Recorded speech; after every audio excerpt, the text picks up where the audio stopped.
So the media has been silent, even the alternative media, about all of the widespread numbers in Ireland, Bolivia, Canada, America, of the ongoing list that keeps getting higher and higher in the Jesuit order and, well, just the Catholic Church in general, of the priests that have abused children that are now adults.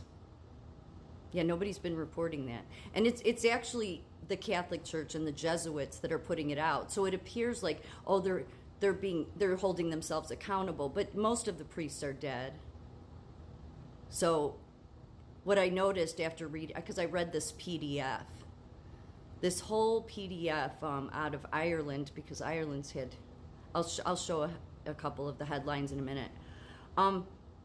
But they did this whole bringing some of the victims that wanted to come back, they're adults, and tell their story, and a bunch of Jesuit priests that have to listen to all of it. And to me, that's just re-traumatizing the victim. But I understand the victims want accountability. And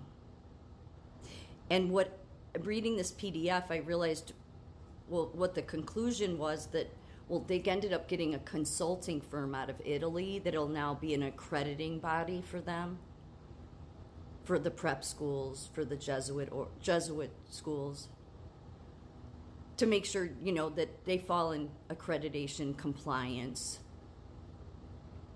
aren't cornering children in confessional booths and raping them. Yeah, that's the least of it. I'm not going to go in, but this whole PDF went. These adults that were children went into detail the stories, and these priests had to listen to it. And so it seems on the surface, if you just look at the surface, like, well, good, then the Catholic Church is holding themselves accountable, they're doing something about it. No, they're really not. It's been a research project for them, and I feel bad for the victims, because if the Jesuit order or the Catholic Church really wanted true accountability to give these adults that were children that were ignored, and the Jesuits, hid all of this, and they waited for the priest to be dead to do something and then hold themselves accountable, then they would, the most honorable thing to do would be to tell those victims that there's other churches that are real churches. Because reading this was heartbreaking. One of the victims had said, and this is something that I've heard before, though, said, you ruined my ability to have a relationship with God. And they don't. You don't have to let somebody do that, but I understand it, because spiritual abuse is, that's one of those sins. I don't know how many times you can keep doing it in your church and think that you think God's just going to keep forgiving you. So the PDF I was reading was regarding this teacher priest, Joseph Marmion, who's dead. Received 93 complaints of abuse by ex-priest, as it names 2 other suspected abusers. Yeah, the lists keep getting bigger. So you have to wonder why no media or alternative media, and it's because they're Catholic and protecting the Catholic and the Jesuit orders. But they should really be highlighting this. There's so many. I wouldn't even have enough time to show you all of them. More and more all the time. So it was this one, but they're also doing this whole research thing with victims that are now adults in Bolivia as well.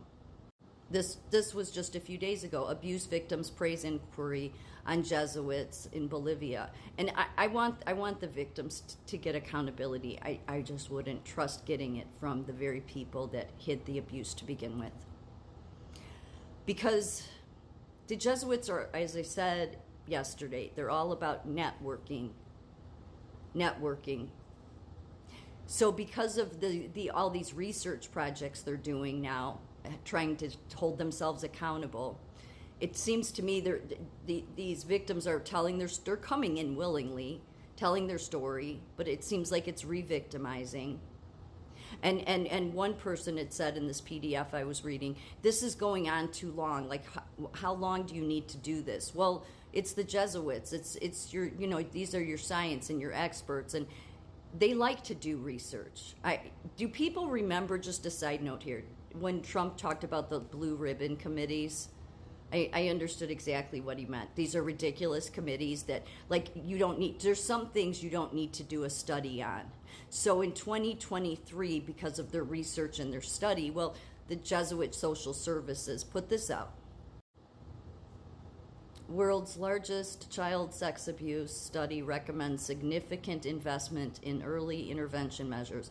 Did you need to do a study to know that? I think most of us would already have known that without a study. That's why I knew what Trump meant when he talked about the blue ribbon committees, because they're a waste of time. It drives me nuts. Nursing does this with stuff too. It's like you needed to do a study. You needed to sit around and do all this research over something that everybody already knew the answer to. Oh yeah, because they're experts. They got to look at the numbers. They just waste time, in my opinion. But okay, so thank you for putting that out. We wouldn't have known that without you.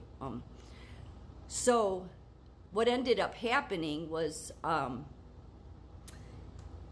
they made bold statements in this this PDF I read, and at the conclusion of it, they determined they should have a consulting firm come in and accreditate them so they don't abuse anymore, to make sure they're not doing this stuff.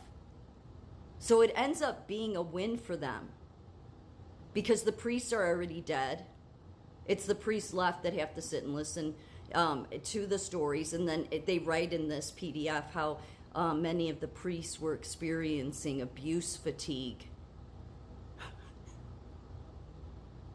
As a mental health nurse, I just would like to see them get true accountability. And I think the most noble thing that the Jesuits and the Catholic Church could do is to tell them that there's real churches out there, but they won't do that. I mean, the kind of stuff they did, they were trying to destroy people having a relationship with God. I guess that's what makes me so angry about it. This is 2019. Bobby Goldberg wipes his face at the office of his lawyer, Melissa Anderson. Goldberg has filed a lawsuit claiming he was abused more than 1,000 times in multiple states and countries by the late Donald McGuire, a prominent American Jesuit priest who had close ties to Mother Teresa. These poor people. How dare anybody do this to them? And then our media not report on this? This is with these people for the rest of their lives. And you Jesuit order wanting to act like in your PDF that I read, or these accountability meetings you're holding, that you're giving them some sort of closure. They even said at the conclusion of this, one of their experts said, "You members of the Catholic Church won't be able to do away with it once and for all. With all the safeguarding measures, you won't eradicate it completely. It's impossible." Well, then you should inform people not to come to your organization anymore. Then they went on to say, because we continue to do evil things despite the gospel, despite the law, even if we have a conscience, we act against it. So then they hired this agency. It's called Presidium. Meet the experts. Composed of experienced researchers, attorneys, social workers, and human resource professionals, each member of the Presidium team is dedicated to the prevention of sexual abuse.